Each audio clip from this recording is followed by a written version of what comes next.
Hello everyone, welcome back to Rolling Solo. My name is Adam Smith and we are playing through Hoplomachus Origins solo trial number 2, and this is part number 2 of that trial.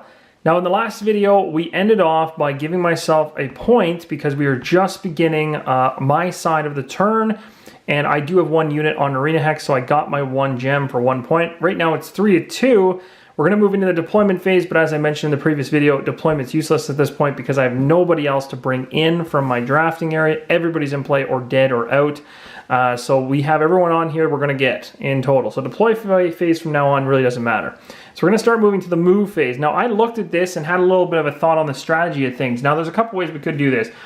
I could choose, being that I have overwhelming numbers against Ariq Boke, to just swarm him. I could just choose to have everyone get close to him and just go through amazing around, like a whole bunch of rounds consecutively of attacking him and attempting to knock him down. Now the retainer wouldn't be able to get to him, and this individual here is also useless in attacks, but does mess with his attack dice using his distract ability. So essentially these two guys aren't that great for combat where they are currently positioned, or because they just don't have any attack. But the Hoplite and Centurion do. But it's kind of tough to rely just on them to attack and hopefully get 4 damage. And I also don't want to wait too long because I got a funny feeling if Ariq Boke gets in the right position, he's going to continue to knock us off, put big amounts of damage on our guys, and it's going to slow us down. So what I'm going to end up doing actually is attempting to move my guys in a position that allows me to win the game, hopefully by the end of the next round, or end of this round essentially, or beginning of the next round, I guess is a better way to say it.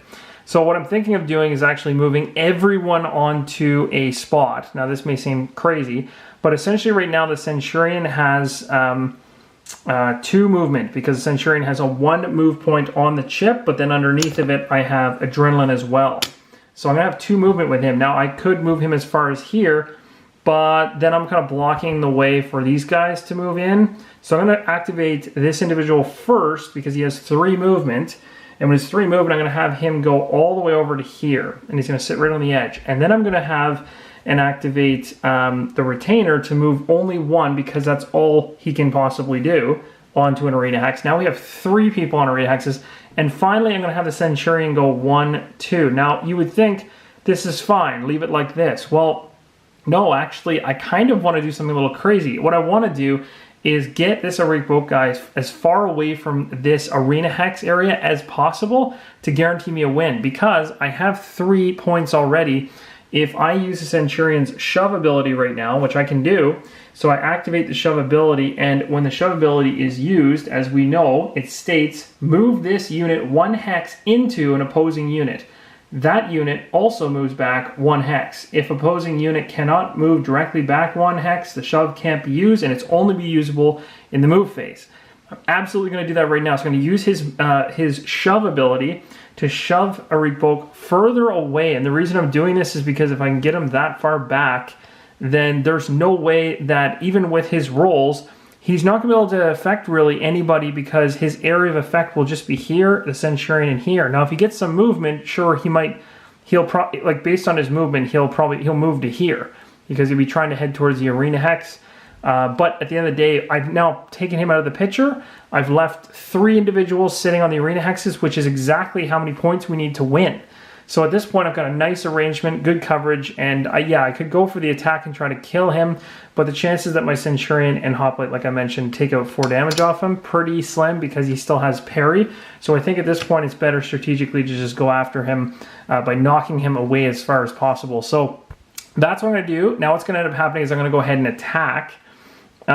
So at this point, what I'm going to do actually is... Yeah, you know what? I'm not, and there were just so you guys are aware, I'm also aware that I could have arranged this in a pattern where the Hoplite ended up here and the retainer, actually no, the retainer couldn't have gone any further in. So this is a perfect alignment. There would have been no other way to make this work with the 3 of these. I was just saying the Hoplite could have been here, made an attack against the Ariq Boke, which would have been parried, and then the Centurion could have taken a pot shot at him, but there's really just no point. It's better for me to actually go for the win. So right now, this is a perfect alignment, although it looks like kind of like a backwards question mark. But yeah, this is going to be perfect. So I'm going to go ahead. The Centurion obviously would attack in this case because now we move into the attacks. I do have a green die, but remember with the parry ability, the first attack that comes against him gets blocked anyway, so there's no point in rolling it, although I'll roll for fun to see if we would have hit him. We wouldn't have anyway, but he would have parried it regardless, so nothing happens there. So now we're done our turn. We're going to move over to the enemy's turn. In this case, we have no enemies sitting on Arena Hex, so no extra points going into their pile. So now we're going to go ahead and roll because it is our champion, or not our champion, but the champion we're facing. So we've got a green, a blue, a yellow, and a black, and we're going to see what happens. So we got a green and we got a black. So let's take a look. So we know the green right off the top just from past is move. So again, movement based in this particular one is going to be close, is going towards an Arena Hex always. So he's going to be moving this way, 100%. No questions asked. Now, regardless, when he moves to that spot, he still now has to resolve a black die, which he rolled. And the black die has Heave, the strongest opposing adjacent unit on an Arena Hex directly overhead. Now, here's where things get awesome. Because I used that strategy of shoving him further away, he's not going to chuck my Centurion anywhere. Two reasons. Centurion's not on an Arena Hex, and secondly, he couldn't chuck me overhead if he wanted to anyway, because there's no spout over here for him to chuck me. So really, we got the perfect roll there. The only other thing that could have happened, the worst thing that could have happened, I guess, would have been knockback. And knockback potentially, because the Centurion couldn't have been knocked back, so I would have had to have rolled a blue dice for that.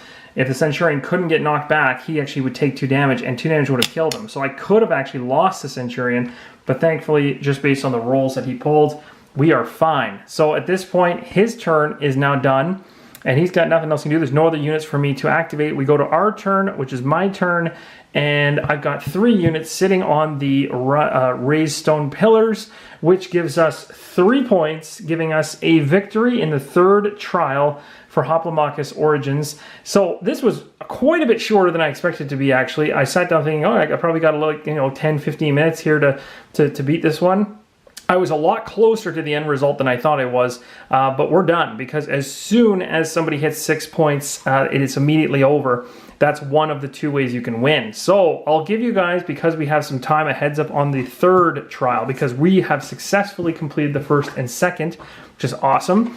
So we're going to be moving into, in the next video, the 3rd trial, which says you cannot draft Eldoranian units or tactics. And we have totally new challengers. The Zippa, which is the Tactician Modula. I don't know if those are I'm not sure if that's a one of those might be a tactic itself. I'm not sure. But I'll have to find those. So I'm not going to bother trying to pull those out right now, because I don't want to put you through the pain and suffering of seeing that. But in terms of Eldorado units, guys, this one's safe. Our Centurion's safe.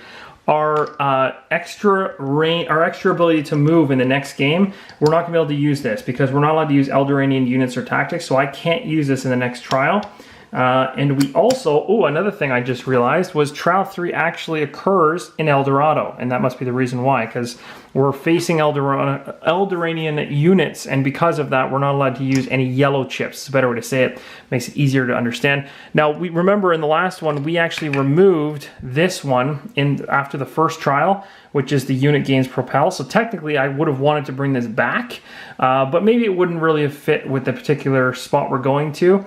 I'll show you what Eldorado looks in the next video. You'll be able to see it because I'll get that all set up. We won't do in this one, but essentially in my team of 6, although 5 for this game, it looks like I won't be able to use Propel and I won't be able to use Adrenaline. So I'll have to be fishing around. We'll have to do a little bit extra drafting, a little extra thought on our strategy, and we'll also have to maybe take a quick look, and we will do that in the next video. We'll read about the arena for Eldorado, its quirks and its mechanics, so that we can actually build a draft strategy that will help us win, hopefully.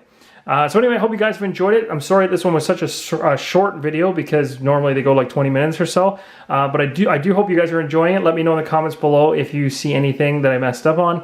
And I will definitely go do my best to correct it. And if you have any questions about the game at all, let me know in the comments below as well. Like the video if you want to see more.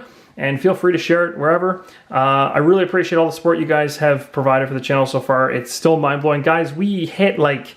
I looked today, we were at 2,400 people now. Like, that's craziness. So I really never thought it would get to a state where there was that many people that were interested. But it's obvious that solo play is huge, and there's a lot of people in this hobby that love to play games solo or even just learn a game alone. So regardless of how you play, even if you play co-op with other people, just learning the game. So it's just incredible amount of sport, and I thank you from the bottom of my heart for all of it. So anyway, I will see you guys in the next episode where we run into the solo trials, trial number 3 in El Dorado. Until next time, keep on rolling solo.